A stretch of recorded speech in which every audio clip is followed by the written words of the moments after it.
The good, what is it? Tricky, tricky, tricky. The true, what is it? Trickier, even trickier. The beautiful, what is it? Easy to discern. The beautiful is easy to discern. You are going to be condemned to live out the consequences of your taste. Really, really. And if you have no taste, God help you, because you are self-condemned to an appalling nightmare.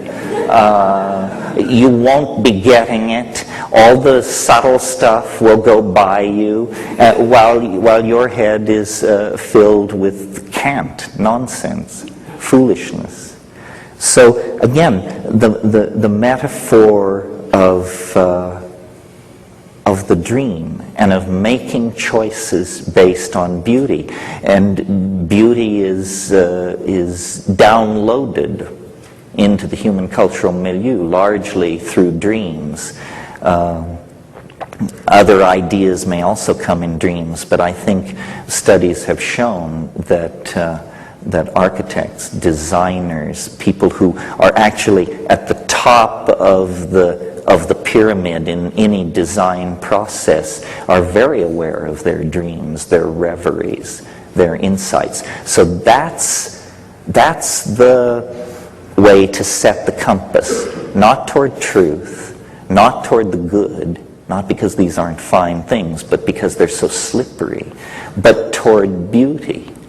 And with that in place, to my mind, hope follows as a natural consequence. We talk a lot, and I'm sure there are people in this room who are well versed and connected into the world of virtual reality, which is a very hot topic and may have all kinds of implications for our future and the evolution of consciousness. But it's worth pointing out that we have been making virtual realities for a very, very long time. That language, spoken language, is the original code for hacking virtual reality. And when you sit the children down around the fire and begin to tell the old stories and the pictures rise out of the flames, that is virtual reality. And so is, and this is the point I want to make, so are all the artifacts, all the impedimentia of human existence. I mean, a virtual reality built in aluminum, stucco, steel, and glass is not immediately erased the way you clear a screen, and the cost of making it is great. But was a virtual reality. The Agora at Athens, ancient Rome, Canterbury Cathedral, these are virtual realities. Men and women have toiled at agriculture, at warfare, at child rearing, at many, many activities in the long march towards self-definition. But more and more we have, and this is true even of societies that are aboriginal and without economy, when we free ourselves, we are not freed into a void. When we free ourselves, we are freed into the dimension in which art is an obligation. And this is the great turning point. I mean, I think that the design process, whatever that means, must become conscious, global, integrated. The entire human domain, which means the entire planet and its surrounding near space, should be enclosed and included in a coherent plan driven by human values and a thirst for transformational beauty. And I mention this because I believe that many of the people capable of making major contributions to that are in this room or within 100 miles of of this room tonight. And we are people of immense privilege by any way of slicing the planetary demographic. Even the poorest among us who wheedled their way in here this evening are in the top 1% of the planetary social pyramid.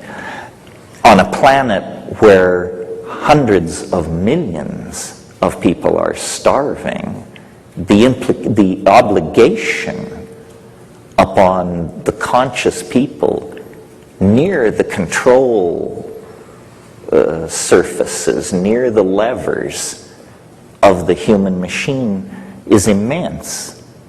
So with freedom, and I know this is a cliche, but hopefully not in this context, with freedom of that sort comes enormous responsibility. And it's paradoxical.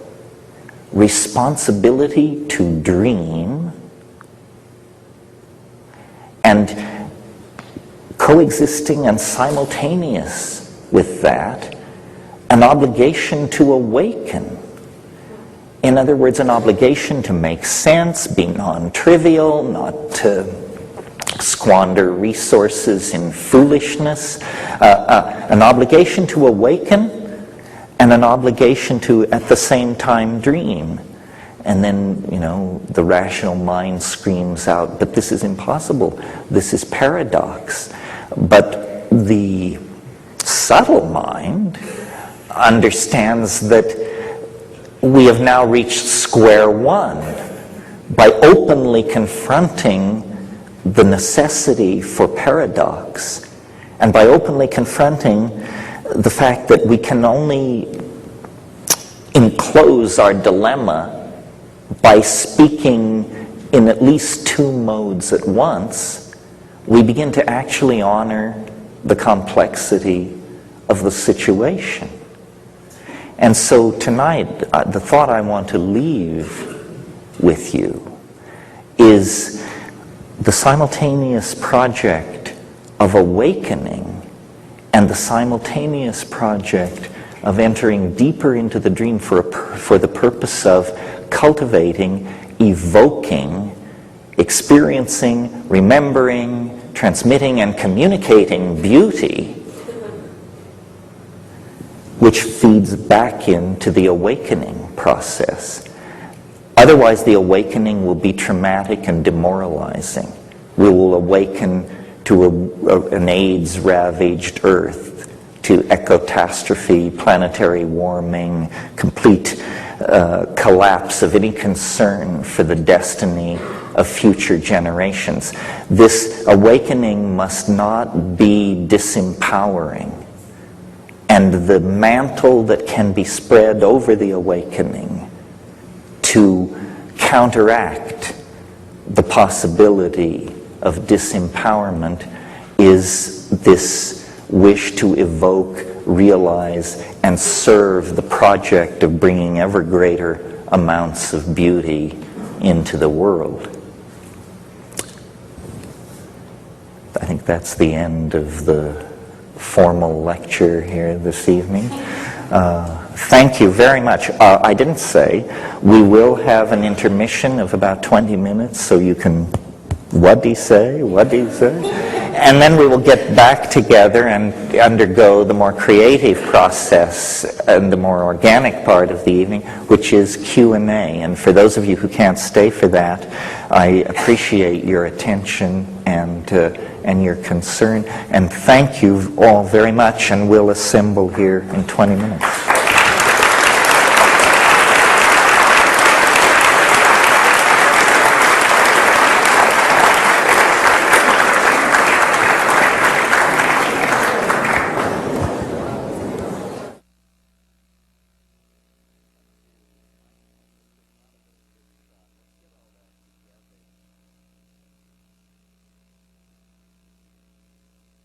Of shamanic use in the Andes of South America.